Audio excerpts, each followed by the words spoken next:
Malamig ang hangin na nagmumula sa makina, sa itaas ng puting kisame, ngunit mas malamig ang namumuong yelo sa dibdib ni Katarina. Amoy gamot at matapang na panlinis ang buong pribadong silid sa isang sikat na pagamutan sa puso ng Makati. Namumutla ang kanyang mga labi, nakalubog ang mga mata, at halos walang kulay ang kanyang balat. Kung titingnan ng sino man, aakalain nilang mayroon siyang malubha at nakamamatay na sakit. Ngunit ang totoo, ang panghihinang ito ay dulot ng labis na pagkapagod ng kanyang isipan at katawan. 5 taon. 5 taon siyang nabuhay sa isang kasinungalingan upang maprotektahan lamang ang marupok na pagkatao ng lalaking pinakamamahal niya. Sa harap ni Gabriel at ng buong mundo nito, si Katarina ay isang hamak at may sakit na may bahay, walang sariling pera, at lubos na umaasa sa asawa. Ngunit sa likod ng lahat ng ito, siya ang patagong nagmamay-ari at pinakamataas na pinuno ng isang dambuhalang kumpanya ng teknolohiya na kumikita ng daan-daang milyong piso buwan-buwan. Ang lahat ng karangyaan ni Gabriel, ang malaking bahay sa isang sikat na subdibisyon, ang mga magagarang sasakyan, at ang perang ginagastos nito araw-araw ay nanggagaling sa pawis ni Katarina.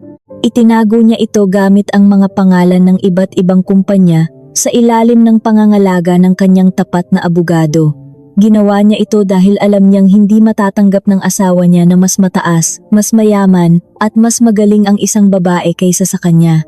Ngunit sa araw na ito, susubukin ang hangganan ng kanyang pag-ibig at pagtitiis. Bumukas ng marahas ang pinto ng kanyang silid. Pumasok si Gabriel.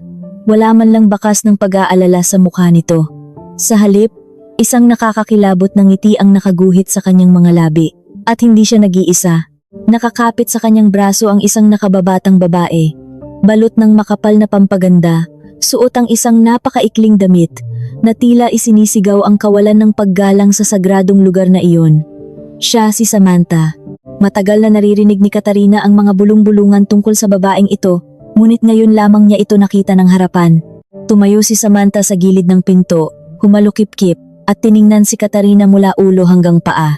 Ang tingin nito ay puno ng pandidiri at pagmamaliit. Lumapit si Gabriel sa gilid ng kama ni Katarina, umupo sa isang upuan, at nagbuntong hininga na tila ba isang malaking abala ang pagbisitang iyon. Ano ang ginagawa mo rito, Gabriel? Sino ang babaeng iyan? Nanghihinang tanong ni Katarina. Ang boses niya ay basag at tila isang bulong lamang. Tumawa ng mapakla si Gabriel. Ang tawang iyon ay parang patalim na dahan-dahang humihiwa sa bituka ni Katarina. Mahal kong asawa, huwag ka na magkunwaring nagugulat. Nandito ako para magpaalam. Sawa na ako, Katarina.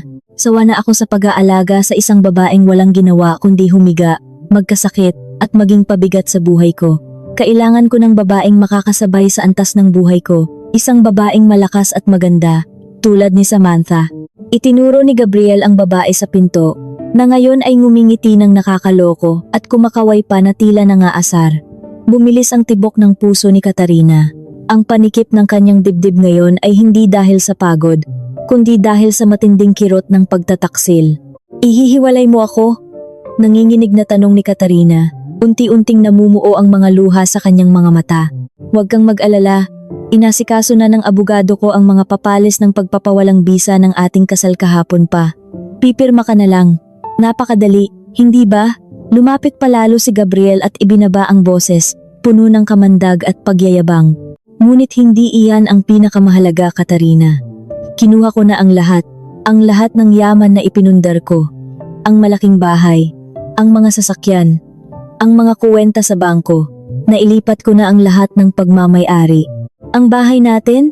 Ibinigay ko na kay Samantha bilang regalo para sa aming kasal sa susunod na araw. Wala kang makukuhang kahit isang kusing. Tiniyak ko iyan. Tumawa muli si Gabriel, baliw sa sariling kasakiman at maling paniniwala na siya ang hari ng mundo. Tiningnan lamang ni Katarina ang asawa. Blanko ang kanyang mga mata, ngunit sa likod ng mga luhang umaagos ay may isang maliit na apoy ng puot na nagsisimula ng lumiyab. Nakikita niya ang isang lalaking hangal, isang taong sumasayaw sa entabladong itinayo mismo ng babaeng tinatapakan nito ngayon. Lumapit si Samantha sa maliit na kabinet sa tabi ng kama ni Katarina at hinawakan ang mga damit pambuhay nito. Diyos ko, Gabriel, ang pangit naman ng panlasa ng asawa mo. Mukhang damit ng mga matatanda na malapit ng mamatay. Itinapon ni Samantha ang mga damit sa sahig ng may pandidiri. Ngumiti lamang si Gabriel, tuwang-tuwa sa pambabastos ng kanyang bagong babae sa kanyang sariling asawa. Ganyan talaga siya, Samantha. Walang kwenta, walang panlasa, at walang buhay. Hinding-hindi niya maaabot ang antas mo. Hinalikan ni Gabriel si Samantha sa noo, tamang-tama sa harap ng mga mata ni Katarina. Isang sinadyang galaw upang durugin ng tuluyan ang natitirang dignidad ng kanyang asawa. Aalis na kami, Katarina. Paglabas mo ng pagamutang ito, wag ka nang babalik sa bahay. Pagmamay-ari na iyon ni Samantha. Salamat sa 5 taong walang kwenta. Paalam. Lumabas ang dalawa, iniwang mag-isa si Katarina sa malamig na silid. Nang sumara ang pinto, hindi na niya napigilan ang paghagulgol. Umiyak siya hindi dahil nawala si Gabriel. Umiyak siya dahil sa tindi ng galit sa kanyang sarili. Paano niya nagawang ibaba ang sarili ng ganito katagal para sa isang linta? Paano niya naitago ang kanyang lakas para lamang sa isang lalaking walang utang na loob at walang batayan ang kayabangan? Pinunasan niya ang kanyang mga luha. Nag-iba ang hangin sa paligid niya. Ang maisakit at mahinang si Katarina ay namatay na sa silid na iyon. Dumilat siya, at sa kanyang mga mata ay mababakas ang talim ng isang tunay na pinuno. Dinukot niya ang kanyang nakatagong telepono sa ilalim ng unan. Hindi nanginginig ang kanyang mga kamay. Hinanap niya ang pangalan ng nag-iisang taong nakakaalam ng buong katotohanan bukod sa kanyang matalik na kaibigan. Ang kanyang abogado. Abogado Domingo, malamig, seryoso, at puno ng awtoridad na bungad ni Katarina. Ibang-iba ang boses niya ngayon. Ito ang boses ng isang babaeng nagpapatakbo ng bilyon-bilyong negosyo. Pumunta ka rito ngayon din. Dalhin mo ang lahat ng papeles ng pagbawi sa mga ari-arian ng kumpanya na ginagamit ni Gabriel. Gusto kong ilabas mo ang kaso ngayon din. Gusto kong malaman niya na ang babaeng tinawag niyang walang kwenta ay magpapasabog ng digmaan. Walang kahit isang pisong matitira sa kanya. Lahat ng kuwenta sa bangko, lahat ng sasakyan, at lalong-lalo na ang bahay na iniregalo niya sa kanyang kalaguyo. Simulan na natin ang pagganti. Sa oras na ito, masayang naghahanda sina Gabriel at Samantha para sa kanilang marangyang kasal, kampante na hawak nila ang buong mundo. Ngunit sa pagpatak ng 8:00 ng umaga kinabukasan, sa mismong araw ng kanilang kasal, isang mensahe mula sa bangko ang gigising kay Gabriel na magpapabago sa buong buhay niya. Ano kaya ang mangyayari kapag nalaman ng mayabang na lalaking ito na ang daan-daang milyong piso na inaasahan niyang gagamitin sa pagdiriwang ay biglang naging alikabok? Sumikat ang araw sa kamay nilaan, dala ang pangako ng isang bagong simula para kay Gabriel. Sa loob ng isang napakarangyang silid ng isang tanyag at mamahaling tuluyan, nakatayo siya sa harap ng isang malaking salamin na abot hanggang kisame. Maayos ang pagkakasuklay ng kanyang buhok, at suot niya ang isang puting kasuotan na sadyang ginawa ng isang kilalang mananahi para sa araw ng kanyang kasal. Habang pinagmamasdan ng sarili, hindi niya mapigilan ang mapangiti ng malapad. Pakiramdam niya ay siya ang pinakamatalino at pinakamakapangyarihang lalaki sa buong mundo. Sa wakas, naalis na niya ang malaking tinik sa kanyang lalamunan. Si Katarina, ang may sakit at walang kwentang asawa na umubos ng 5 taon ng kanyang buhay, ay tuluyan na niyang naiwan sa isang malamig na silid ng pagamutan. Ngayong araw, ganap na magiging kanya ang lahat ng kayamanan at ikakasal siya sa isang babaeng bata, maganda at kapuri-puri sa paningin ng lipunan. Bago siya lumabas upang maghanda, sunod-sunod na tumunog ang kanyang telepono na nakapatong sa maliit na lamesa sa gilid ng higaan. Sa una ay binaliwala niya ito. Naisip niya na marahil ay mga mensahe lamang iyon ng pagbati mula sa kanyang mga kaibigan at kasamahan sa negosyo. Ngunit hindi tumigil ang pagtunog nito. Tila may isang nagmamadaling nais makipag-usap sa kanya. May halong pagkabagot na kinuha ni Gabriel ang telepono upang silipin ang ibig sabihin ng mga ingay na iyon. Nang mabasa niya ang mga nakasulat sa lalagyan ng mensahe, unti-unting naglaho ang mapagmataas na ngiti sa kanyang mga labi. Ang mga mensahe ay nagmula sa iba't ibang bangko kung saan nakalagak ang kanyang mga pondo. Ang kanyang pangunahing kuwenta na ginagamit niya para sa kanyang mga negosyo, na dapat sana ay naglalaman ng daan-daang milyong piso, ay biglang naubos. Ang nakasulat na natitirang halaga ay iilang libong piso na lamang. Ganoon din ang nangyari sa kanyang mga naipon sa ibang bangko. Lahat ay hinigop palabas, walang natira. Namutla ang mukha ni Gabriel. Nanlaki ang kanyang mga mata, habang pilit na inuunawa ang nakikita ng kanyang paningin. Nagsimulang mamuo ang malamig na pawis sa kanyang noo at leeg. Imposible ito. Siguradong may sira lamang ang sistema ng bangko. Bulong niya sa sarili habang nanginginig ang mga daliri na pilit tinatawagan ang tagapamahala ng kanyang bangko. Nakailang tawag siya ngunit walang sumasagot. Bawat pagring ng telepono ay tila martilyo na bumabaon sa kanyang dibdib. Kailangan niya ng malaking halaga ngayong araw upang bayaran ang mga natitirang utang sa mamahaling tuluyan para sa gaganaping piging mamayang gabi. Paanong mangyayari ito? Sa kabilang silid ng malaking tuluyan, ibang-iba ang nararamdaman ni Samantha. Nakaupo siya sa harap ng isang maliit na salamin habang maingat na inaayusan ng kanyang mga tagapag-ayos. Suot niya ang isang napakamahal at kumikinang nakasuotang pangkasal.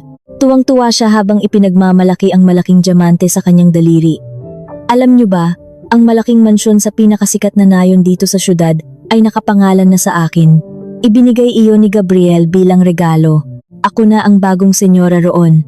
Pagmamalaki ni Samantha sa mga taong nakapaligid sa kanya, ang boses ay puno ng kayabangan. Wala na siyang pakialam kung may asawa pa si Gabriel nang magkakilala sila. Ang mahalaga ay sa kanya napunta ang tagumpay. Biglang bumukas ng pabalagbag ang pinto ng silid. Pumasok si Gabriel na parang nakakita ng multo. Wala na ang bakas ng kakisigan sa kanyang mukha. Pinalitan ito ng matinding takot at kalituhan. Nagulat si Samantha at agad na pinaalis ang mga tagapag-ayos upang makapag-usap silang dalawa ng masinsinan. Gabriel, anong nangyayari sa iyo? Bakit ganyan ang hitsura mo? Tanong ni Samantha, nakakunot ang noo. Lumapit si Gabriel at hinawakan ng mahigpit ang mga balikat ni Samantha. Samantha, may malaking problema. Ang pera sa mga bangko, nawala lahat. May kumuha ng lahat ng pondo ko, nanginginig na wika ng lalaki. Halos hindi makahinga sa sobrang kaba. Nawala ang matamis na ngiti ni Samantha. Ano? Anong ibig mong sabihin na nawala?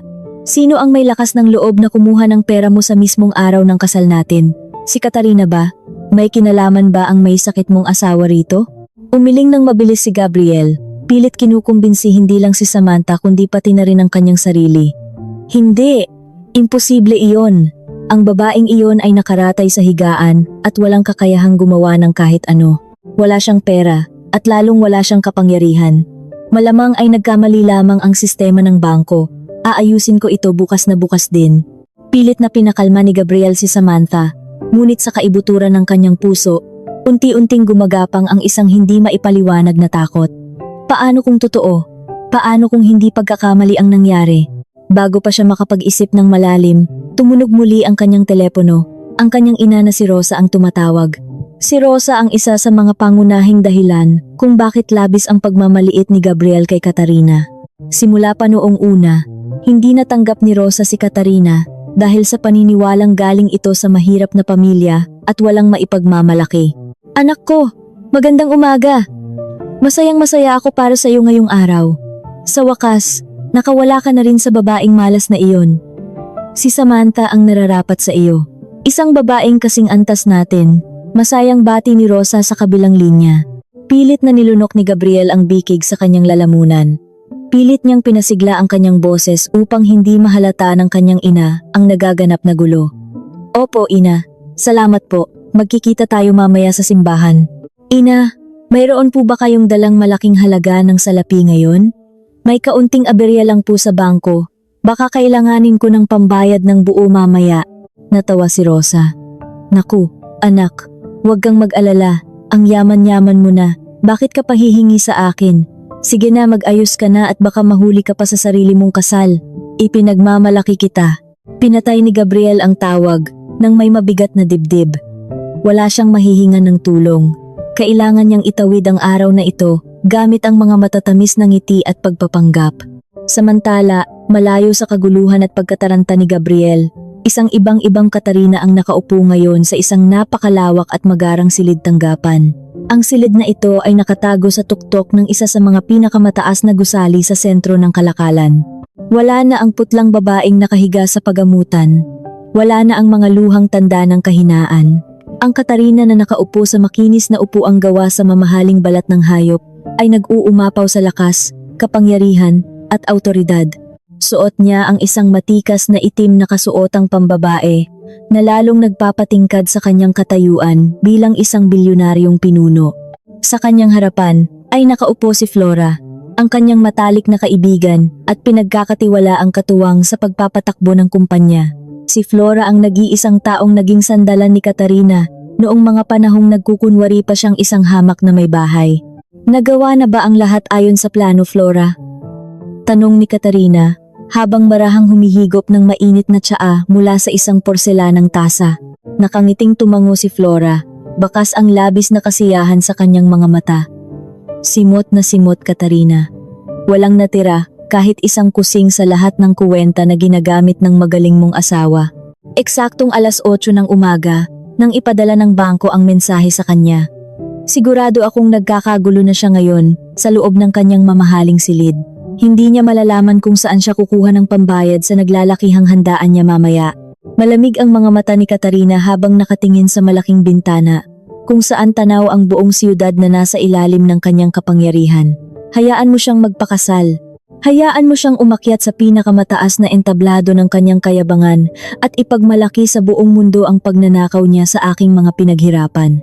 Dahil kapag bumagsak siya mula sa itaas, gusto kong marinig ang pagkabali ng bawat buto ng kanyang pagkatao. Abogado Domingo, nakahanda na ba ang mga kasulatan? Lumapit ang abogado na kanina pa nakatayo sa gilid ng silid. Opo, binibining Katarina. Ang kasulatan, para sa pagpapawalang bisa ng kasal, pati na rin ang kautusan mula sa hukuman na bawiin ang mansyon at lahat ng sasakyan ay nasa aking mga kamay na. Ibibigay ko ito sa kanya mamayang gabi, sa mismong oras ng kanilang malaking salusalo. Tumango si Katarina. Magaling, at ang panayam ko sa telebisyon mamaya, nakaayos na ang lahat, sagot ni Flora. Ipapalabas ito sa oras kung kailan pinakamaraming nanonood sa buong bansa. Malalaman ng lahat, lalong-lalo na ni na Gabriel at ng kanyang mapagmataas na ina, kung sino talaga ang nagpapakain sa kanila sa loob ng 5 taon. Lumipas ang mga oras at itinuloy ni Gabriel ang kasal, kahit na binabagabag siya ng matinding pangamba. Sa loob ng simbahan, pilit siyang ngumingiti sa harap ng mga panauhin. Naisip niya na baka bukas ay maayos din ang lahat. Ngunit habang nagaganap ang masayang salo-salo sa malaking bulwagan ng tuluyan, kung saan nagtitipon ang mga maiimpluwensyang tao, mga negosyante, at mga kaibigan, isang hindi inaasahang panauhin ang dumating. Naglakad papasok si Abogado Domingo. Hindi siya nakangiti. Ang kanyang mga hakbang ay mabibigat, kalmado, at puno ng awtoridad.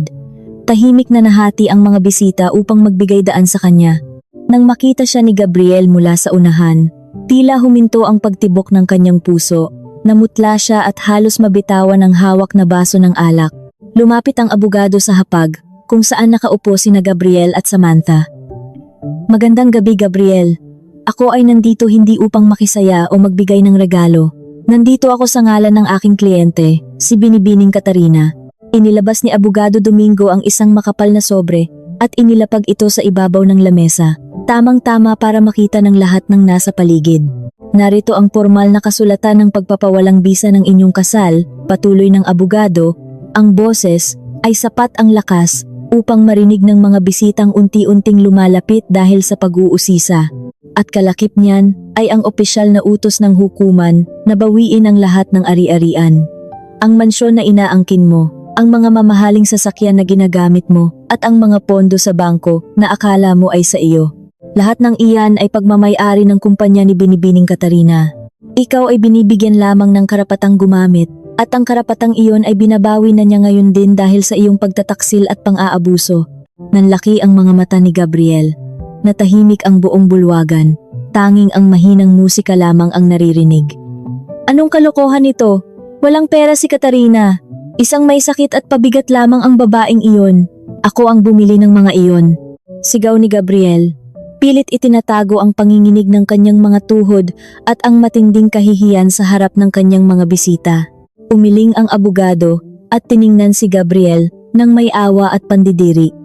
Kinasal ka sa pinakamataas na pinuno ng isang bilyonaryong kumpanya ng teknolohiya, Gabriel. 5 taon kang nabuhay tulad ng isang hari gamit ang kanyang yaman, nang hindi mo nalalaman dahil naging bulag ka sa iyong sariling kayabangan. Bukas ng umaga, darating ang mga kinatawan ng hukuman upang palayasin kayo sa mansyong pilit mong ibinibigay sa iba. Magandang gabi sa inyo, at binabati ko kayo sa inyong kasal. Tumalikod ang abogado at naglakad palabas. Iniwan si Gabriel na nakatayo, nanginginig, at unti-unting nilalamon ng katotohanan. Tumingin siya sa kanyang paligid. Ang mga bisita ay nagbubulungan. Nakatingin sa kanya ng may panghuhusga at pagkabigla. Nang lumingon siya kay Samantha, nakita niya ang mukha nitong namumula sa matinding galit at kahihiyan. Ang babaeng inakala niyang magiging kasama niya sa pag-akyat sa lipunan ay nakatitig sa kanya na tila siya isang nakakadiring hayop. Wala kang pera? Nagsinungaling ka sa akin? Isang mahirap at palamunin ka lang ng asawa mo? Sigaw ni Samantha. Walang pakialam kung marinig ng lahat ang kanyang pagkasuklam. Paano haharapin ni Gabriel ang panunuya ng kanyang bagong asawa? At ano ang magiging reaksyon ng kanyang mapagmataas na ina kapag nalaman nitong ang anak niyang hari-harian ay isa palang pulubi na walang sariling tirahan bukas ng umaga? Natahimik ang buong bulwagan. Ang mga pabulong na usapan ng mga panauhin ay tila naging mga matutulis na karayom na tumutusok sa balat ni Gabriel. Ang magagarang ilaw ng malaking silid ay tila nawalan ng kinang, at ang malambot na musika ay naging isang nakakabinging ingay sa kanyang pandinig. Nakatayo siya sa gitna ng kanyang sariling kasal, ngunit pakiramdam niya ay nakahubad siya sa harap ng maraming tao, walang matakbuhan, walang mapagtaguan. Ang lalaking kanina lamang ay nag-aakalang hawak niya ang mundo, ay ngayon unti-unting lumulubog sa kumunoy ng sariling kahihiyan. Tumingin siya kay Samantha. Ang mukha ng babaeng pinili niya upang palitan ang kanyang asawa ay balot ng poot. Wala na ang matamis na ngiti, wala na ang mga malalambing na haplos. Sa mga mata ni Samantha, si Gabriel ay hindi na isang mayamang lalaking mag-aahon sa kanya sa hirap, kundi isang malaking patibong na muntik na niyang ikasira. Isang sinungaling, bulyaw ni Samantha. Ang tinig niya ay umalingaw-ngaw sa apat na sulok ng bulwagan, walang pakialam kung marinig man ng mga kagalang-galang na bisita. Sinabi mo sa akin na ikaw ang nagpundar ng lahat. Sinabi mo na ang asawa mo ay isang walang kwentang palamunin. Ngayon, malalaman ko na ikaw pala ang linta, ikaw pala ang nabubuhay sa pera ng isang babae. Pinilit ni Gabriel na hawakan ang braso ni Samantha, pilit nagmamakaawa. Samantha, makinig ka sa akin, aayusin ko ito, may paraan ako. Magpapaliwanag ako sa hukuman.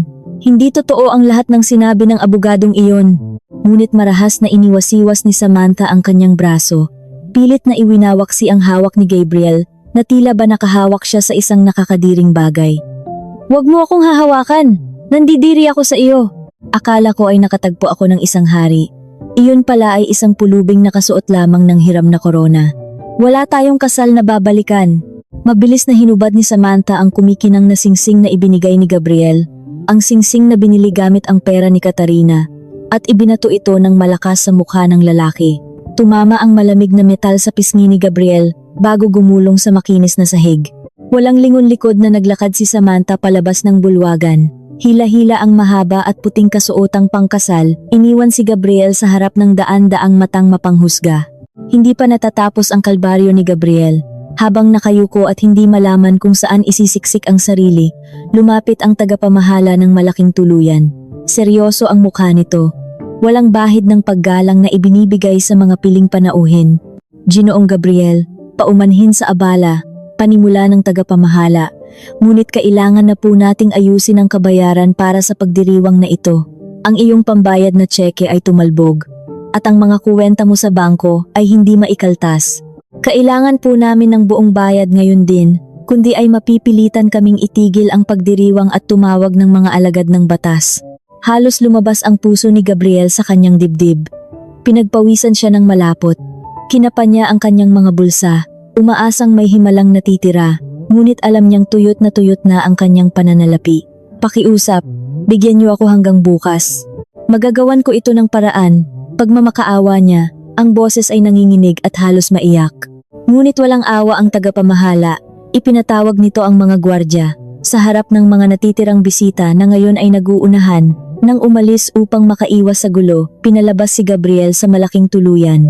Ang lalaking kaninang umaga ay naglakad, nang may kayabangan sa mga pasilyo, ay ngayon itinataboy palabas na tila isang asong askal. Nang makalabas siya sa malamig na gabi, naupo si Gabriel sa gilid ng kalsada. Nanghihina ang kanyang mga tuhod. Dinukot niya ang kanyang telepono at nanginginig na tinawagan ng kanyang ina. Sumagot si Rosa. Ang tinig ay puno ng inaantok na kagalakan. Nag-aakalang tapos na ang masayang kasal ng kanyang anak. Anak, kamusta ang kasal? Bakit ka napatawag ng ganitong oras? Tanong ni Rosa. Ina, tulungan mo ako. Humikbi si Gabriel. Ang kanyang mga luha ay tuluyan ng bumagsak. Hindi niya mapigilan ang pag-iyak na parang isang bata. Wala na ang lahat, ina. Wala na akong pera. Nawala si Samantha. Pinalayas ako sa tuluyan. Kinuha ni Katarina ang lahat. Ano? Umalingaw-ngaw ang matinis na sigaw ni Rosa sa kabilang linya. Anong kinuha ni Katarina? Nababaliw ka ba, Gabriel? Isang hamak na may sakit ang babaeng iyon. Paano niya makukuha ang mga ari-arian mo? Ina, hindi siya hamak.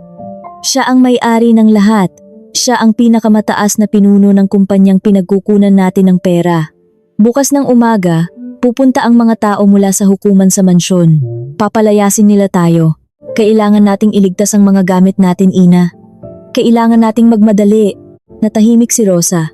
Ang mundo niya ay tila tumigil sa pag-ikot. Ang babaeng palagi niyang hinahamak at tinatawag na walang kwenta at pabigat, ang babaeng pilit niyang ipinagtabuyan, ay ang mismong nagpapakain at bumubuhay sa kanila sa loob ng 5 taon. Ang kaba ay napalitan ng matinding takot at pag-aapura. Nagmamadaling umuwi si Gabriel sa mansyon. Dumating siya roon na magugulo ang buhok, ang puting kasuotan ay gusot at marumi. Naabutan niya ang kanyang ina na nagkukumahog sa pag-iimpake ng mga mamahaling alahas, mga palamuti at mga mamahaling kagamitan na binili nila gamit ang pera ng asawa. Bilisan mo, Gabriel! Ipasok mo sa mga kahon ang mga ito! Sigaw ni Rosa, pawis na pawis at nanlalaki ang mga mata. Hindi nila pwedeng kunin ang mga ito. Tayo ang gumamit nito, atin ito. Ngunit hindi pa man sila nakakapag-ayos ng maayos, sumikat na ang araw. At kasabay ng pagtama ng unang sinag ng araw sa malaking tarangkahan ng mansyon, dumating ang mga hindi inaasahang panauhin. Isang malaking truck ang huminto sa labas. Kasunod ang mga sasakyan ng mga kinatawan mula sa hukuman at ilang gwardiyang may malalaking katawan. Tumakbo palabas si Gabriel, pilit na humaharang sa tarangkahan. Ano ang ginagawa ninyo rito? Bahay ko ito, walang pwedeng pumasok. Sigaw niya ng may desperasyon. Lumapit ang isang opisyal at ipinakita ang isang papel na may selyo. Ipinatutupad lamang po namin ang utos ng hukuman. Ang bahay na ito at ang lahat ng nilalaman nito ay pagmamay-ari ng kumpanya ni Binibining Katarina. Inatasan kami na paalisin kayo at kunin ang lahat ng ari-arian. Nagsimulang pumasok ang mga tao. Hindi kinaya ni Gabriel na pigilan sila. Tumakbo palabas si Rosa, sumisigaw at nagwawala. Huwag ninyong hawakan iyan! Akin iyan, mga magnanakaw. Ngunit natigilan silang mag-ina nang makita nila kung sino ang nakaupo ng napakaayos sa mamahaling sopa sa gitna ng kanilang malaking sala. Ito ay walang iba kundi si Flora, ang matalik na kaibigan ni Katarina. Kalmado itong humihigop ng kape habang pinapanood ang kalunos-lunos na kalagayan ni na Gabriel at Rosa. Magandang umaga, Gabriel. Ginang Rosa. Napakagandang araw para maglipat bahay, hindi ba? Nakangiting bati ni Flora, ang boses ay puno ng pangungutya. Ikaw! Sigaw ni Gabriel. Nakaturo ang nanginginig na daliri kay Flora. Nasaan si Katarina? Palabasin mo ang asawa ko. Gusto ko siyang makausap. Natawa ng mahina si Flora. Ibinaba niya ang tasa ng kape at tiningnan si Gabriel ng may labis na awa. Asawa? Wala ka ng asawa, Gabriel. Ang Katarina na kilala mo, ang babaeng tiniis ang lahat ng pangiinsulto mo at ng iyong ina, ay patay na. Ang babaeng nakabangga mo ngayon ay ang pinuno ng isang dambuhalang kumpanya na walang oras para makipag-usap sa isang linta na tulad mo. Umiiyak na lumapit si Rosa. Flora, parang awa mo na. Sabihin mo kay Katarina na kausapin kami. Hindi kami pwedeng itaboy na lang sa kalsada. Wala kaming pupuntahan. Paano ang mga gamit namin? Ang mga alahas ko. Tiningnan ni Flora si Rosa mula ulo hanggang paa.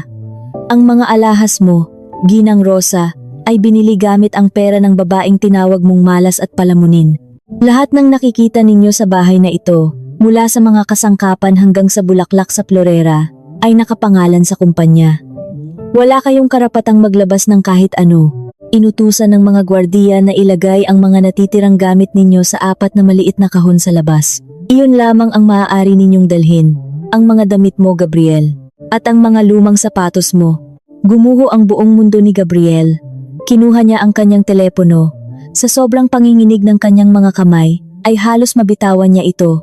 Hinanap niya ang numero ni Katarina. Kailangan niya itong makausap. Kailangan niyang magmakaawa. Kailangan niyang sabihin na babaguhin niya ang lahat, na kaya niyang maging mabuting asawa, na iiwan niya ang lahat para lamang wag siyang bawiin ng buhay. Nagring ang telepono. 1 beses, 2 beses, 3 beses. Sumagot ang kabilang linya. Katarina! Katarina! Parang awa mo na! Tulungan mo ako! Humahagulgol na sigaw ni Gabriel, lumuhod sa sahig ng sariling sala, na ngayon ay binabaklas na ng mga tauhan. Maayos pa natin ito. Babalikan kita. Iiwan ko si Samantha. Aalagaan kita. Ikaw lang ang mahal ko. Pakiusap, wag mong gawin ito sa amin ng ina ko. Natahimik ang kabilang linya. Tanging ang mahinang paghinga lamang ang naririnig. Pagkatapos ng ilang segundo, sumagot si Katarina. Ang boses nito ay kalmado, malamig, at walang kahit isang patak ng awa. Ano kaya ang huling mensahe ng babaeng labis niyang sinaktan, bago nito tuluyang putulin ang ugnayan sa lalaking sumira ng kanyang 5 taon? Nakinig si Katarina sa mga palahaw at pagmamakaawa ng lalaking nasa kabilang linya. Ang lalaking minsan niyang pinagsilbihan, ng buong puso. Ang lalaking itinuring niyang hari ng kanyang mundo. Ngunit ngayon, ang tinig ni Gabriel ay hindi na nagtataglay ng kayabangan. Isa na lamang itong nakakaawang alulong ng isang taong nawalan ng lahat. Walang naramdamang awa si Katarina. Tuyot na ang balon ng kanyang pagmamahal para sa taong ito. Umiiyak ka ba, Gabriel? Tanong ni Katarina. Ang boses ay kasing lamig ng yelo.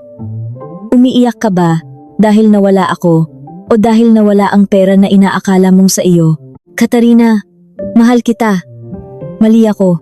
Masyado akong nagpadala sa tukso. Patawarin mo ako. Hayaan mong bumawi ako sa iyo. Aalagaan kita, tulad ng pangako ko sa harap ng dambana. Sagot ni Gabriel, humahagulgol na parang bata, lumuluhod sa sahig ng bahay na unti-unti nang hinuhubaran ng mga kagamitan. Isang mahinang halakhak ang kumawala sa mga labi ni Katarina, isang tawang puno ng pait at kalayaan. Pangako? Ang pangako mo ay ibinigay mo sa kalaguyo mo, habang ako ay nakaratay sa higaan. Sinabi mo sa akin na ako ay isang may sakit, isang pabigat, isang babaeng walang kwenta. Hiniling mo na mamatay na ako. Ngayon, Gabriel, ang babaeng walang kwenta na iyon ay patay na. Ako ang pumatay sa kanya. Ang kausap mo ngayon ay ang taong nagbigay sa iyo ng lahat at ang taong babawi ng lahat. Wala nang babalikan, wala na akong asawa. Bago pa man makasagot si Gabriel, pinatay na ni Katarina ang tawag. Dinurog ni Gabriel ang telepono sa kanyang palad.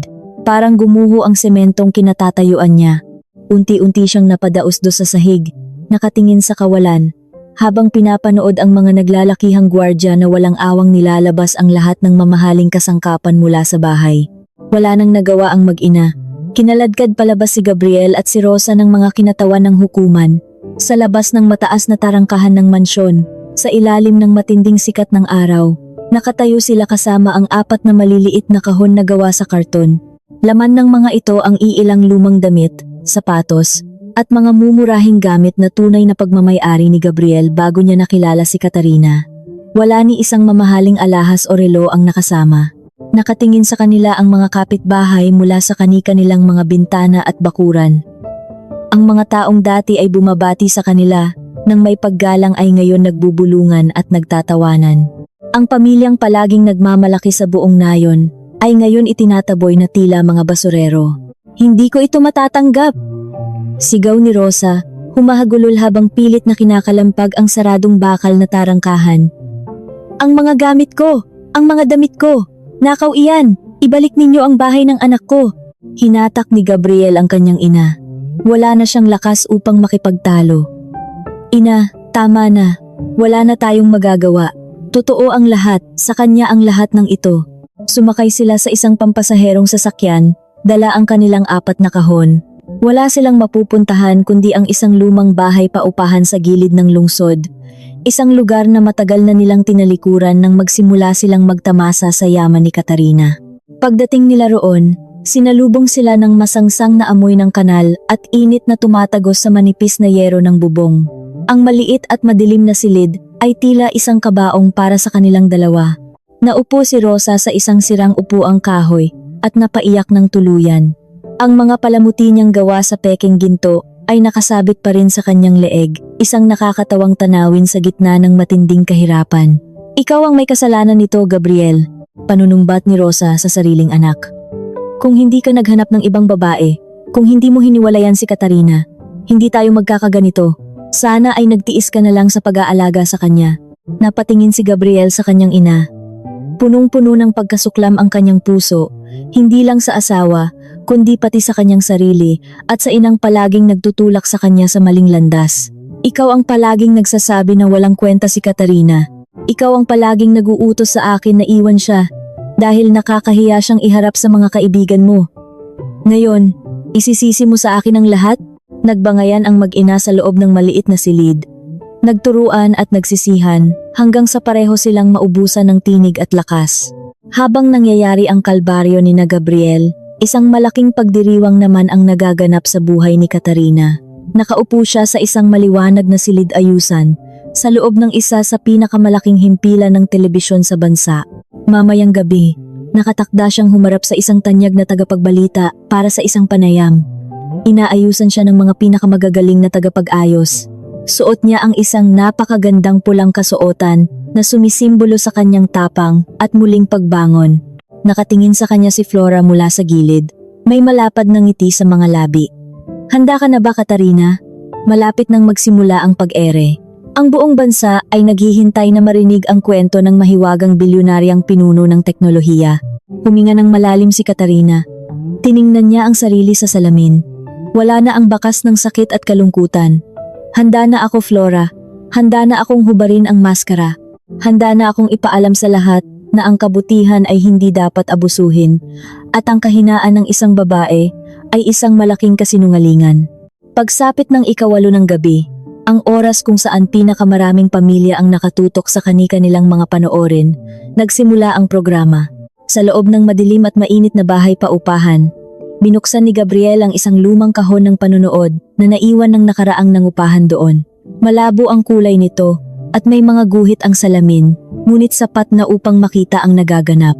Bumungad sa kanila ang magandang mukha ni Katarina. Kumikinang siya sa ilalim ng mga ilaw ng himpilan. Mukha siyang isang reyna na hindi kayang abutin ni Numan. Napasinghap si Rosa, napatakip ng bibig habang nanlalaki ang mga mata. Hindi siya makapaniwala na ang babaeng nasa harap ng milyon-milyong manonood ay ang parehong babaeng palagi niyang inaalila. Tinanong ng tagapagbalita si Katarina tungkol sa kanyang tagumpay at kung paano niya naitayo ang isang dambuhalang negosyo nang walang nakakaalam ng kanyang tunay na pagkatao. Sumagot si Katarina ng may buong pagmamalaki at talino. Ngunit nang dumating ang usapan tungkol sa kanyang personal na buhay, natahimik ang buong himpilan. Tinago ko ang aking yaman at kapangyarihan dahil umibig ako sa isang lalaking ang akala ko ay tatanggapin ako ng buo at panimula ni Katarina.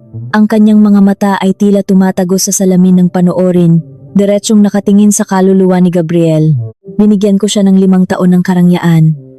Ibinigay ko sa kanya ang mga sasakyan, ang bahay, ang lahat ng perang gusto niyang gastusin. Nagkunwari akong isang simpleng may bahay para hindi masagasaan ang kanyang pagkalalaki. Ngunit ano ang isinukli niya? Bumilis ang tibok ng puso ni Gabriel. Gusto niyang patayin ang panoorin, ngunit hindi siya makagalaw. Nang ako ay magkasakit dahil sa labis na pagkapagod sa pagpapatakbo ng mga negosyo, iniwan niya ako sa pagamutan. Dinala niya ang kanyang kalaguyo sa mismong harap ko. Pinagtawanan nila ako, tinawag na walang kwenta, at ipinagmalaking kukunin nila ang lahat ng aking pinaghirapan. Umalingaw-ngaw ang pabulong na pagkabigla mula sa mga manonood sa loob ng himpilan.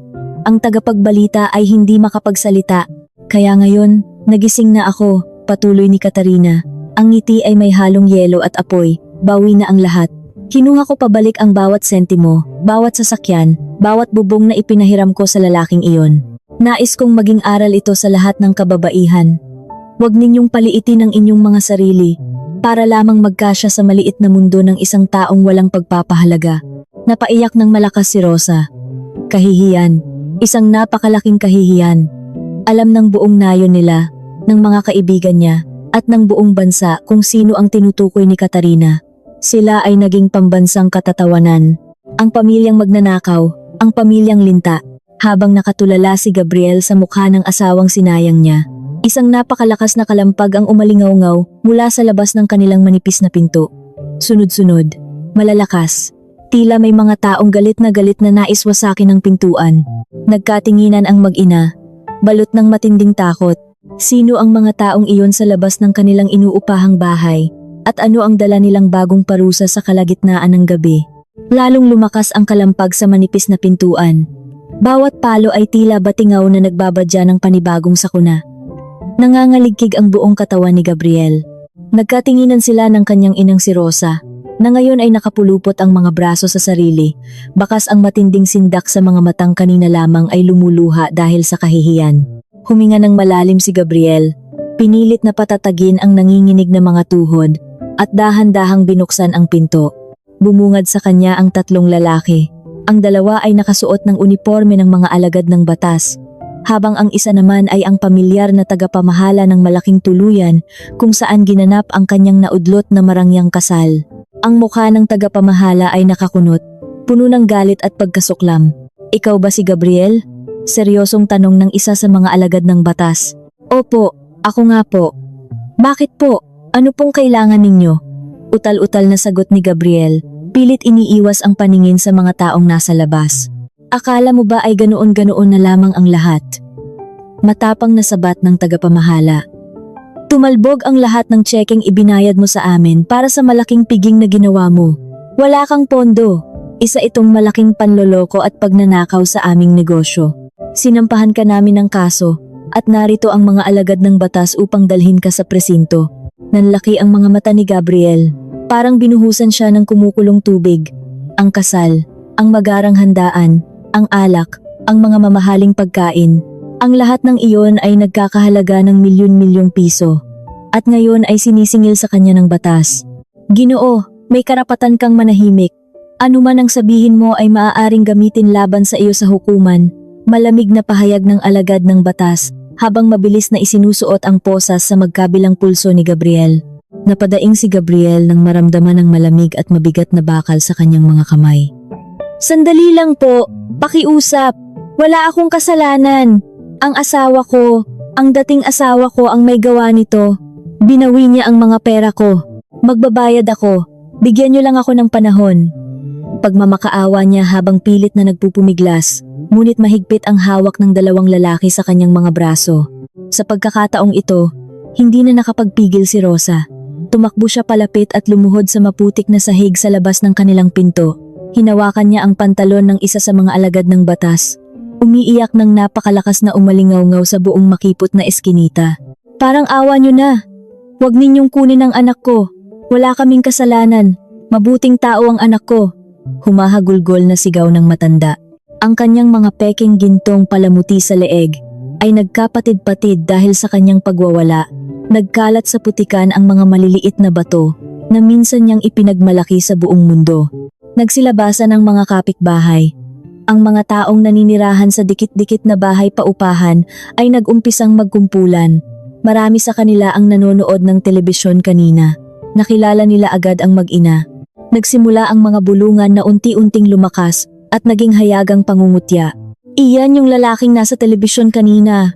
Iyan yung asawang linta na pinalayas ng bilyonaryang babae." Sigaw ng isang ginang mula sa kabilang bintana. "Kaya pala nandito sa lugar natin nagtatago. Mga magnanakaw pala. Wala na ngang pera, nagpapanggap pang mayaman." Dugtong naman ang isa pa. Bawat salita na lumalabas sa bibig ng mga tao ay parang sampal sa mukha ni Gabriel. Ang kanyang ina, na dati ay hindi nagpapahawak kahit kanino dahil sa pandidiri sa mga taong mahihirap, ay ngayon gumagapang sa putik sa harap mismo ng mga taong minamaliit niya. Kinaladkad ng mga alagad ng batas si Gabriel palayo. Nakatingin siya sa kanyang ina na patuloy sa pag-iyak sa sahig habang ang ulan ay nagsisimulang pumatak mula sa maitim na kalangitan. Pagdating sa presinto, itinulak si Gabriel sa loob ng isang masikip at madilim na selda. Agad na sumalpok sa kanyang ilong ang masangsang na amoy ng ihi, pawis, at kalawang. Ang sahig ay gawa sa malamig na semento, walang sapin, walang unan. Sa isang sulok, may mga lalaking nagtatawanan, mga taong may mga marka sa katawan at mukhang matagal nang naninirahan sa lugar na iyon. Tiningnan nila si Gabriel mula ulo hanggang paa, tila mga asong nakakita ng bagong biktima. Napasandal si Gabriel sa malamig na bakal ng selda. Unti-unting nagunahan sa pagtulo ang kanyang mga luha. Niyakap niya ang kanyang mga tuhod. Sa gitna ng dilim at lamig, bumalik sa kanyang isipan ang mainit at malambot na higaan sa kanyang mansyon. Naalala niya kung paano siya alagaan ni Katarina noong panahong nagkaroon siya ng simpleng lagnat. Ipinagluluto siya nito ng mainit na sabaw, pinupunasan ang kanyang noo at binabantayan siya magdamag kahit pagod ito mula sa mga gawaing bahay na ngayon niya lamang nalaman ay pagpapatakbo pala ng isang dambuhalang negosyo. Sinayang ko. Sinayang ko ang nag-iisang taong nagmahal sa akin ng totoo, bulong ni Gabriel sa kanyang sarili. Pilit kinakagat ang sariling labi upang pigilan ang malakas na paghikbi. Ngunit huli na ang lahat. Ang pagsisisi ay laging nasa huli, at ang parusa sa kanyang kayabangan ay hindi pa natatapos. Samantala, malayo sa dusa at amoy ng kalawang ng selda, nakaupo si Katarina sa balkonahe ng kanyang bagong tahanan. Umiinom siya ng mainit na tsaa, habang pinagmamasdan ang mga patak ng ulan na tumatama sa malalaking salamin ng kanyang bintana. Payapa ang kanyang isipan. Wala siyang naramdamang pagkabagabag kahit noong ipalabas ang kanyang panayam sa buong bansa. Pumasok si Flora sa silid, may dalang mga papeles. Ang kanyang mukha ay seryoso ngunit may bahid ng ginhawa. Katarina, natanggap ko ang balita. Inaresto si Gabriel kagabi. Nakulong siya dahil sa kasong isinampa ng tuluyan na ginamit niya para sa kasal nila ng babaeng iyon. Wala silang pambayad ng piyansa. Ibinaba ni Katarina ang kanyang tasa. Tiningnan niya ang mga patak ng ulan na dahan-dahang dumudulas sa salamin. Hindi man lang nag-iba ang tibok ng kanyang puso. Wala siyang naramdamang tuwa at lalong wala siyang naramdamang awa. Bunga iyan ng kanyang sariling kasakiman, Flora. Hindi ako ang nagkulong sa kanya, kundi ang kanyang sariling pagpapanggap at kayabangan. Hayaan mo ang batas ang humusga sa kanya. Mahinahong sagot ni Katarina. Kinuha ni Katarina ang mga papeles na dala ni Flora. Ito ay ang mga kasulatan para sa pagtatayo ng isang malaking institusyon. Ang perang nabawi niya mula kay Gabriel ay hindi niya gagamitin para sa sariling luho. Napagpasyahan niyang gamitin ito upang magpatayo ng isang kanlungan at paaralan para sa mga kababaihang nakaranas ng pang-aabuso, panlilinlang at pagmamaliit mula sa kanilang mga asawa. Nais niyang bigyan ng boses ang mga babaeng naniniwalang wala silang kakayahang tumayo sa sarili nilang mga paa. Dito niya nahanap ang kanyang tunay na layunin sa buhay. Hindi bilang isang asawang pilit nagtatago ng galing, kundi bilang isang pinunong mag-aangat sa kapwa niya kababaihan. Sa paglipas ng ilang araw, naging parang buhay na bangkay si Rosa. Wala siyang makain. Naibenta na niya ang iilang damit at mga lumang kagamitan para lamang may maibigay na pagkain kay Gabriel sa loob ng kulungan. Nakita niya kung paano pumayat at manghina ang kanyang anak. Ang dating makisig at mayabang na lalaki ay ngayon puno ng galos, madungis at laging nakatingin sa kawalan. Kailangan kong gumawa ng paraan. Hindi pwedeng mabulok ang anak ko rito, bulong ni Rosa sa sarili habang naglalakad sa ilalim ng matinding init ng araw. Alam niyang may isa lamang siyang taong maaaring lapitan. Ang taong pinakamayaman, pinakamakapangyarihan, at ang taong pinakasinaktan nila. Nilakad ni Rosa ang napakahabang distansya mula sa kanilang lugar, patungo sa sentro ng kalakalan. Wala siyang pamasahe. Tiniis niya ang init ng araw na unti-unting napalitan ng malakas na buhos ng ulan nang sumapit ang hapon. Basang-basa ang kanyang manipis at lumang damit. Ang kanyang buhok ay nakadikit sa kanyang mukha, at ang kanyang mga paa ay puno ng sugat at putik. Nang makarating siya sa harapan ng napakataas at kumikinang na gusali ng kumpanya ni Katarina, tila siya isang pulubi na ligaw sa isang palasyo. Pilit siyang pumasok sa malaking salaming pintuan, ngunit agad siyang hinarang ng dalawang malalaking gwardya. Ale, bawal po ang mga pulubi rito. Umalis po kayo rito kung ayaw ninyong ipatawag namin ang pulisya. Matigas na utos ng isang gwardya. Pilit siyang itinutulak palayo sa pasukan. Hindi ako pulubi. Pakiusap, kailangan kong makausap si Katarina. Ako ang biyenan niya. Ina ako ng asawa niya. Humahagulgol na sigaw ni Rosa, nakikipaghilahan sa mga gwardya. Maawa na kayo. Kailangan ng anak ko ng tulong. Mamamatay siya sa kulungan. Ngunit walang naniwala sa kanya. Paanong magiging biyena ng pinakamataas na pinuno ang isang ginang na amoy araw, basang-basa ng ulan, at mukhang taong grasa? Tinulak siya ng malakas ng gwardya kaya napasalampak si Rosa sa sementong kalsada sa labas ng gusali. Ramdam niya ang lamig ng ulan na humahampas sa kanyang balat. Wala na siyang lakas upang tumayo. Naupo siya roon, umiiyak at sumisigaw, nagmamakaawa sa langit na tapusin na ang kanyang paghihirap. Sa kalagitnaan ng kanyang pag-iyak, isang itim at napakahabang sasakyan ang dahan-dahang huminto sa kanyang harapan.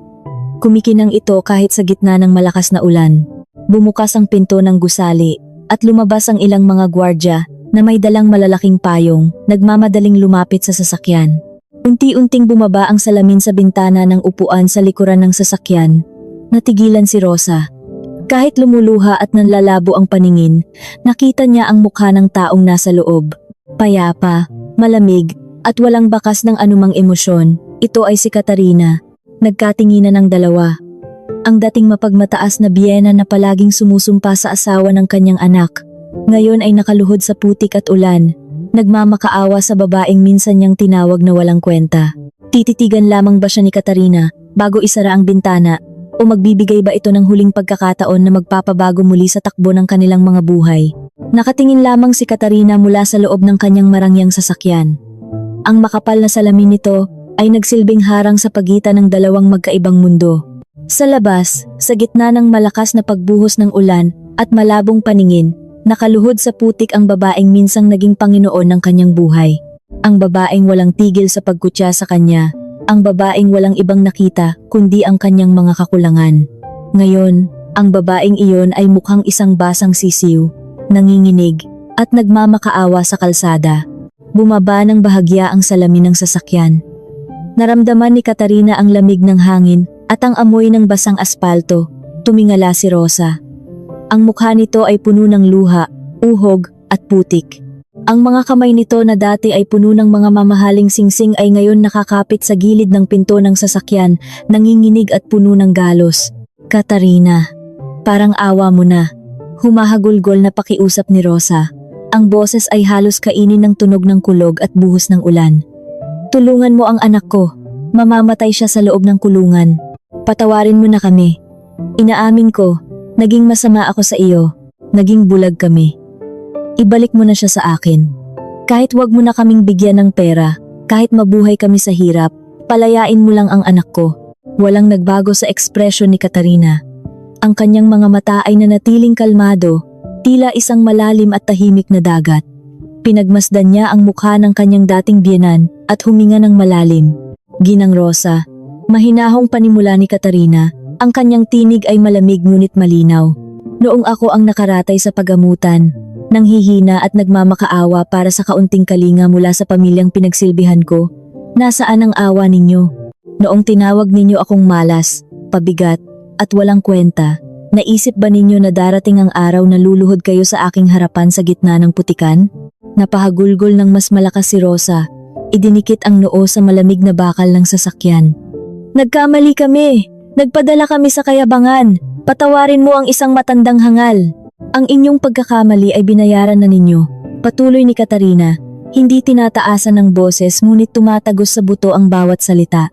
Ang kinakaharap ngayon ng iyong anak ay hindi ko gawa. Ito ay bunga ng kanyang sariling panloloko at panlilinlang sa ibang tao. Gumamit siya ng mga tseke na walang pondo para magpasikat. Nilabag niya ang batas. Wala akong kapangyarihan sa batas. At kahit mayroon man, hinding-hindi ko gagamitin ang aking pinaghirapan upang iligtas ang taong walang ginawa kundi sirain ang aking pagkatao. Katarina, maawa ka. Humihikbing sambit ni Rosa. Tila nawawalan na ng hininga. Umuwi na kayo, Ginang Rosa. Tanggapin ninyo ang parusa ng tadhana. Hayaan ninyong matuto ang anak ninyo sa loob ng malamig na selda. Dahil ang kayabangan na pinalaki ninyo sa kanyang puso ay ang mismong nagtulak sa kanya sa kailaliman. Ito na ang huling pagkakataon na makikita ninyo ako. Dahan-dahang umangat ang salamin ng sasakyan. Pilit na isiniksik ni Rosa ang kanyang mga daliri upang pigilan ito, ngunit mabilis siyang hinila ng mga nakapayong na gwardya. Umandar ang itim at mahabang sasakyan palayo, iniiwan si Rosa na nakasalampak sa gitna ng daan, sumisigaw at nagwawala habang patuloy na binabayo ng walang awang ulan. Lumipas ang 2 taon. Ang matinding ulan noong araw na iyon ay naging isang malayong alaala, ngunit ang lamig nito ay nanatiling nakabaon sa buto ni Gabriel. Sa loob ng pambansang bilangguan sa Muntinlupa, malayo sa karangyaan at malalambot na higaan, nakaupo si Gabriel sa isang madilim na sulok. Ang kanyang buhok ay mahaba, magulo, at namumuti na. Ang kanyang katawan na dati ay matikas at inaalagaan sa mga mamahaling paliguan, ay ngayon payat, mabaho, at puno ng peklat mula sa mga bugbog ng kanyang mga kasamahan sa selda. Wala na ang makisig na lalaking nag-aakalang hawak niya ang buong mundo. Araw-araw, ang tanging dumadalaw sa kanya ay ang pagsisisi. Tuwing gabi, habang nakahiga sa matigas at malamig na semento, napapanaginipan niya ang amoy ng nilulutong pagkain ni Katarina. Napapanaginipan niya ang malambot na yakap nito at ang tahimik nitong pag-aalaga. Ngunit pagkagising niya, ang sasalubong sa kanya ay ang masangsang na amoy ng kulungan at ang katotohanang ibinenta niya ang isang diamante para sa isang pirasong basag na salamin. Sa labas ng bilangguan, hindi rin maganda ang sinapit ni Rosa. Matagal na siyang pinalayas sa kanilang inuupahang bahay dahil wala siyang pambayad. Ngayon, naninirahan siya sa ilalim ng isang tulay kasama ng mga pulubi. Araw-araw siyang naghahalungkat sa mga basurahan upang maghanap ng plastik at kalakal na maaaring ibenta para makabili ng kapirasoning tuyong tinapay. Ang kanyang mga peking alahas ay matagal nang nawala, ninakaw, ng mga kapwa niya nakatira sa lansangan. Tuwing gabi, nakatingala siya sa mga matataas at maiilaw na gusali sa sentro ng Makati. Pinapanood niya ang mga ilaw nito habang umiiyak, inaalala ang mga panahong siya ay umiinom ng tsaa sa isang napakalaking mansyon. Ang bawat pagpatak ng kanyang luha ay kasabay ng pag-ungol ng kanyang kumakalam na sikmura. Sa kabilang banda ng lungsod, isang napakalaking pagdiriwang ang nagaganap. Isang malaking gusali ang binuksan para sa publiko. Ito ay ang bagong kanlungan at institusyon para sa mga inabusong kababaihan na ipinatayo ni Katarina gamit ang mga perang nabawi niya mula sa kanyang dating asawa. Pinutol ni Katarina ang pulang laso sa harap ng mga mamamahayag at mga tanyag na panauhin. Puno ng ngiti ang kanyang mukha, isang ngiti na umaabot hanggang sa kanyang mga mata. Kasama niya si Flora na ngayon ay isa ng matagumpay na katuwang sa negosyo, at si Abogado Domingo na palaging nakabantay sa kanyang mga tagumpay. Si Katarina ay hindi na lamang isang asawang nagtatago sa dilim. Siya ay naging isang ilaw para sa libu-libong kababaihan na nawalan ng pag-asa. Sa kanyang talumpati, pinasalamatan niya ang kanyang mga naging karanasan. Dahil kung hindi siya binasag ng nakaraan, hindi niya matututunang buuin ang kanyang sarili bilang isang matibay na haligi. Matapos ang programa, naglakad-lakad si Katarina sa loob ng pasilidad. Tinitingnan niya ang mga kababaihang binigyan niya ng bagong tahanan at trabaho. Payapa ang kanyang puso. Wala na siyang galit kay Gabriel o kay Rosa. Para sa kanya, sila ay mga patay na alaala na nagturo sa kanya ng pinakamahalagang aral sa buhay. Habang naglalakad siya sa pasilyo patungo sa kanyang tanggapan, isang kawani ang lumapit sa kanya ng nagmamadali. Binibining Katarina, may isang babae po sa labas na nagmamakaawang pumasok. Sinasabi niya po na kailangan niya ng tulong at wala na siyang matakbuhan. Binugbog daw po siya ng kanyang kinakasama at ninakawan ng lahat ng pera. Kinakabahang ulat ng kawani. Papasukin mo, malumanay na sagot ni Katarina. Ang lugar na ito ay bukas para sa lahat ng babaeng biktima ng pang-aabuso. Sinundan ni Katarina ang kawani patungo sa bulwagan ng pagtanggap. Nakita niya ang isang babaeng nakaupo sa silya, nakayuko at humahagulgol. Ang mga damit nito ay punit-punit at ang buhok ay magulo. Nang marinig ng babae ang mga yabag ni Katarina, dahan-dahan itong nag-angat ng tingin. Natigilan si Katarina. Tila huminto ang pag-ikot ng hangin sa loob ng silid. Ang babaeng nakaupo sa kanyang harapan, na ngayon ay puno ng pasa sa mukha at may putok na labi, ay pamilyar. Nawala ang makapal na pampaganda, nawala ang mayabang na ngiti, at nawala ang kumikinang na pananamit. Ngunit kilalang kilala ni Katarina ang mga matang iyon. Ito ay si Samantha, ang babaeng iniharap ni Gabriel sa kanya sa loob ng pagamutan. Ang kalaguyo na minsang ipinagmalaki na kukunin ang lahat ng kanyang pagmamay-ari. Nakilala rin ni Samantha si Katarina.